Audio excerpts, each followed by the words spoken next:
फिल्मी Gyaan explained the Queen's Gambit episode 7। जब लोग तुम्हारी भलाई की बात करें तो समझ लेना वो तुम्हें कमज़ोर समझ रहे हैं। ये कहना था बेथ की माँ का। उनकी लड़ाई हमेशा हस्बैंड से होती रहती थी, जिससे बेथ का बचपन काफ़ी दर्द भरा रहा।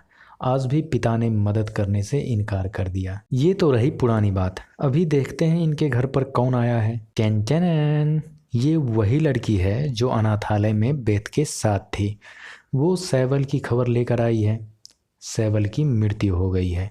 बेथ को फिर से एक बार जोरदार धक्का लगा, पर एक धक्का इस लड़की को भी लगा जब उसने वही पिल्स बेथ के बाथरूम में देखा।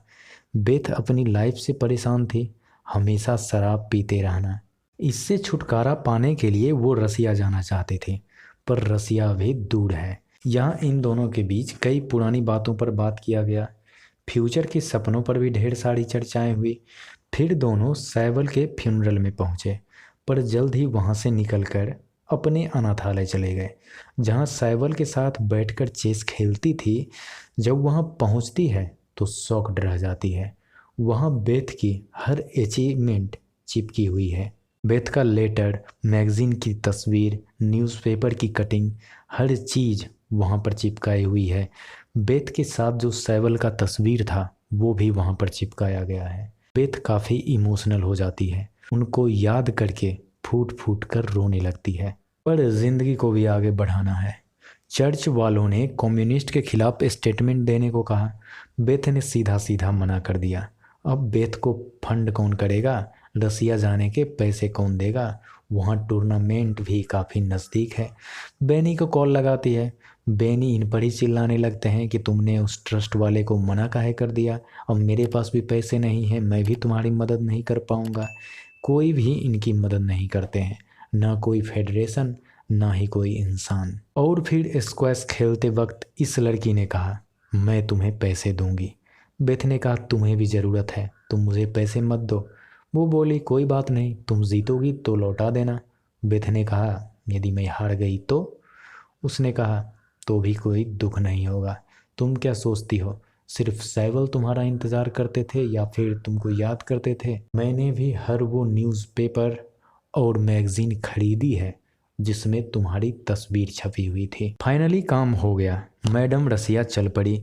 इनकी हिफाजत के लिए एक बॉडीगार्ड को भेजा गया।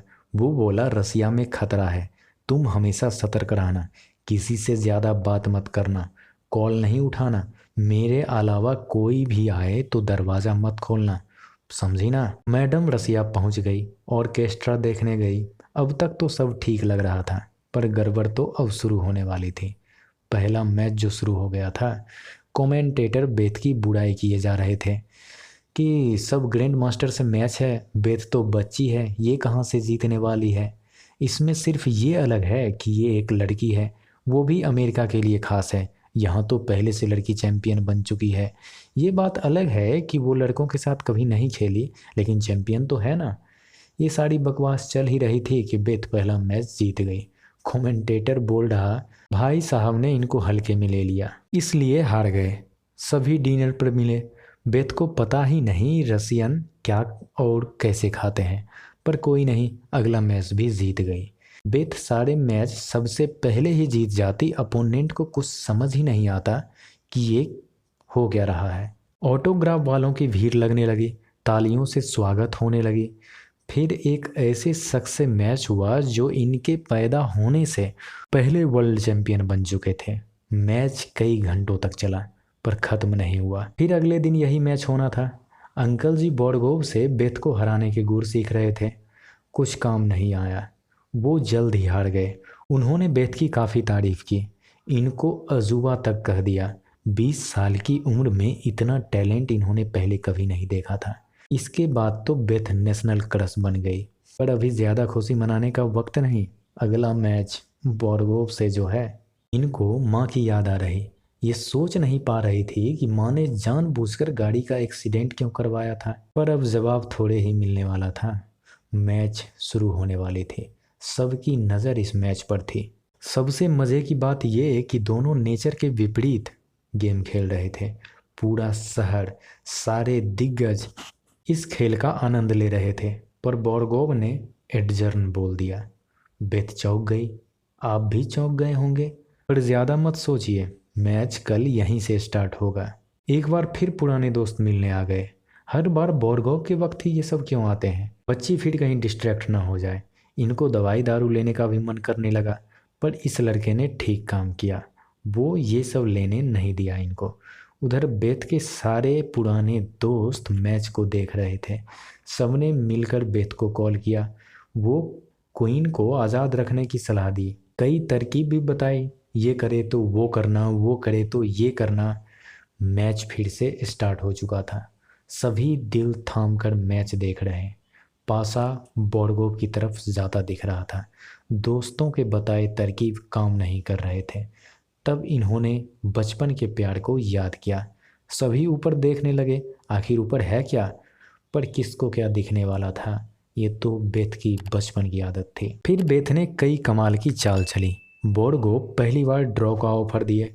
कमेंटेटर भी चिल्ला रहे थे कि बेथ को एक्सेप्ट कर लेना चाहिए, नहीं तो अंजाम बुरा होगा। पर बेथ ने ड्रॉ एक्सेप्ट नहीं किया। मैच की रफ्तार बढ़ गई, पर पूरा शहर रुक गया था, मानो शहर के पत्ते भी इस मैच को देख रहे हों। फिर बोर्गोव के मुंह से आवाज़ आई, तुम जीत गई। तालियों की गड़गड़ाहट से पूरा हॉल गूंज पड़ा। पूरे शहर में खबर फैली। हर तरफ खुशी के आंसू थे। कोई नाच रहा था तो कोई राहत की लंबी सांस भर रहा था। बेथ के लिए एक डिनर रखा गया। कई नामचीन लोग बेथ से मिलना चाहते थे। बेथ को भी ये सब काफ़ी आश्चर्य लग रहा था। ये एकाएक काफ़ी ज़्यादा पॉपुलर हो गई थी।